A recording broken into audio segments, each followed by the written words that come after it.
I also had a question about how much does your stuff influence Florida or vice versa at times? Yeah, I mean, that's a really good question. There is a team, each park has its own team. Mike Aiello is the creative director in Florida. Mike and I talk quite a bit on the phone. Sometimes we partner up on deals, as you saw last year with Evil Dead and Walking Dead.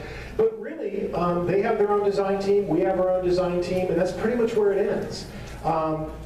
They've been doing their event for 24 years now, it would be 24th year. And even though, you know, I guess what you could say has influenced it is the movie thing. That certainly influenced it.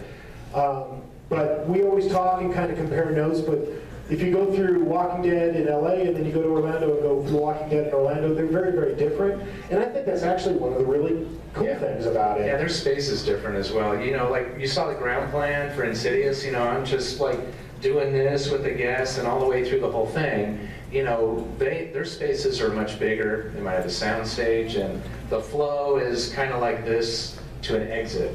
So how they lay out things is much more different than we do as well. Yeah, and here's a good example of it, like Demon Mia. You know, I think in the Orlando maze, Demon Mia was a live performer, and she was in a hatch. In our maze, she was an animated figure, and the reason for that is that's the mummy cube, right? It's concrete. Yes. We could dig a pit, but the money would go into fixing it after Horror Nights, so rather than do that, we decided to do it a different way. So there's always going to be differences between the two parks, depending on what the physical environment is. Yep. As doing like independent, I guess, like haunted houses when you were younger, what was like the hardest thing for you to do? Or like, as I guess, maybe like money-wise, or like just, I guess, permission or for help? All of it. I used to go, you probably did this too, I used to go behind supermarkets and steal like cardboard. And I used to, this is really bad, I shouldn't admit this. I used to drive around the neighborhood and steal their Malibu lights. Like unscrew them. Well, they won't mind if there isn't. This is really bad. I'm going to probably go to jail. I think there's a statute of limitations for this. But I would steal the neighbor's lights. And resources. When you're doing a home haunt or an independent haunt, it's resources.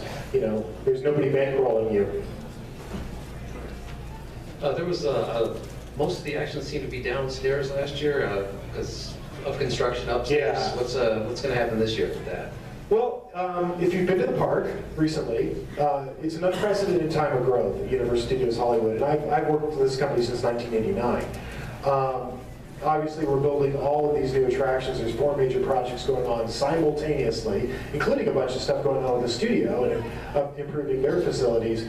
So it really puts a heck of a lot of pressure on us to try to figure it out. But getting the backlot was something I never, ever in a million years thought we would ever get a chance to do. To be out on New York Street, I mean, they film out there all the time. And by the way, they're filming the entire time we're building. We're actually on a bell, which means there's a security guard and an alarm, basically. Every time they start filming, that bell goes off, we have to stop. And that's how we work together. They were filming CSI, they were filming all these shows all around where we're building Walking Dead. And it's you know, that's just the way we have to work now. But certainly, the top deck changed a lot last year. The flow was dramatically different. So I think it really is incumbent on us to put an IP on the top deck that is compelling to the best of our ability, and that's what we're going to try to do.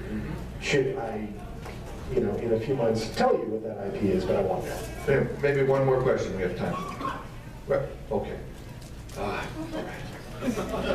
Give it up for Perry, he's working hard tonight. Oh, he's not working hard. I thought you were going back there. Okay, for TerraTram, what is your process for designing that and sort of making the layout for that? Yeah, it starts like this. There's Whoville, there's a motel, there's a plane crash, there's a dirt hill. Yeah, I'm joking, but I'm not joking. That's really, I mean, I can't move Whoville. Yes. Chris can't move a giant plane crash. No. As much as, you know, it's one of those rare design things where you have to figure out something that can work with the elements that are already there. You're absolutely right. Yes. You know, and that's one of the most challenging things. You know, the cool thing about TerraTram, and we've been doing it since 2006, is, you know, last year was the highest rated TerraTram in the history of Halloween Horror Nights. I'm sure a heck of a lot of that had to do with The Walking Dead. as good as, you know, as it was and as good as the cast was. That's just a hugely popular franchise, and there's no getting around that. Yes. But every year we try to push it, we try to do more with it that we can. It's the size of a football field, so it's massive from a production standpoint. But you got to do some nifty little things last year. You got to build the deer The cooler. deer cooler, yeah, you know, we try to bring, you know, change it up every year, obviously, but within the limitations that we have.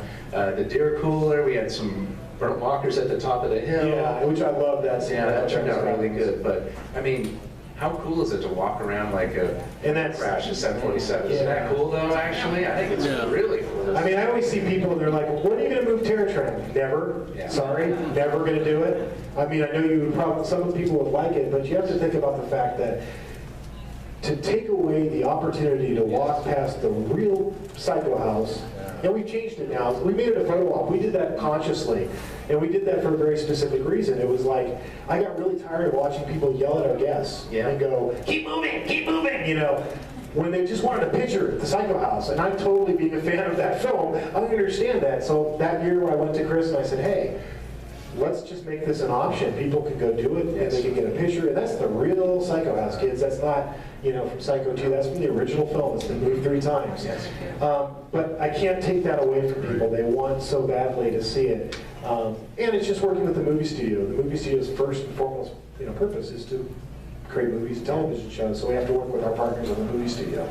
So quickly, we'll do a special announcement, and then we're going to, yes? Special announcement? Yep, I know, special announcement. Perry is buying dinner for everybody. And that is my personal Halloween order. Yeah, thank Perry for hosting us here today. Thank you. Not doing anything brilliant, but are you able to take any more questions outside, or? What we're going to do, because I want to clear the room so that the next panel, you know, doesn't have us hanging out and clogging their panels. So we're going to go out to the breezeway between this area and the convention center out there. Oh, okay. Chris and I will be out there if anybody wants to come and say hi. Great. So let me just say this. Since we have our final panel at 4:30, Heather Henson, daughter of Jim Henson, talking about puppetry, probably waiting to come in right now. I'm going to ask you guys to exit through these audience right doors here and here, the front and the middle. Okay. Don't exit out the back, please, because that's where we're bringing people in. So exit out the front and the middle. Yep, and I'll make one quick announcement. Yes, and then please. we'll get there. So last year, you know, we came up with this design a character competition, and it was a way to give the fans some kind of interaction with the event. So we got really intrigued with that idea. So Chris and I were talking, and we thought of this new idea that we're going to do this year. And this is going to be not dependent on whether you have artistic skills. It's going to be something everybody can do, but you guys are going to get to decide the theme of one of our scare zones for Halloween Horror Nights 2014. Yeah, cool. So there's going to be a vote. It's going to be the one that wins with the highest votes. There's going to be a scare zone we do. It's going to finally be an opportunity for me to sell some of the scare zone ideas that he shot down year after year after year. Or not. But the cool thing about it is I think it's a neat thing to try to, the fan community is so passionate. We are eternally grateful for the fan community of Halloween Horror Nights. You guys are the reason we're here, you're the reason we've grown, and you're the reason it's the event it is today. So this year, and we're going to announce it today, but we'll roll it out in the months ahead, so follow me on Twitter, @Horror Nights. Over here we have Arnold from Facebook. He runs our Facebook page. Follow Facebook, and it's all going to be hosted through our Facebook page. But you guys are going to get to vote and pick the theme of the Scare Zone, and the fans will decide one of the Scare Zone themes for Halloween Horror Nights 2014. Thank you so much.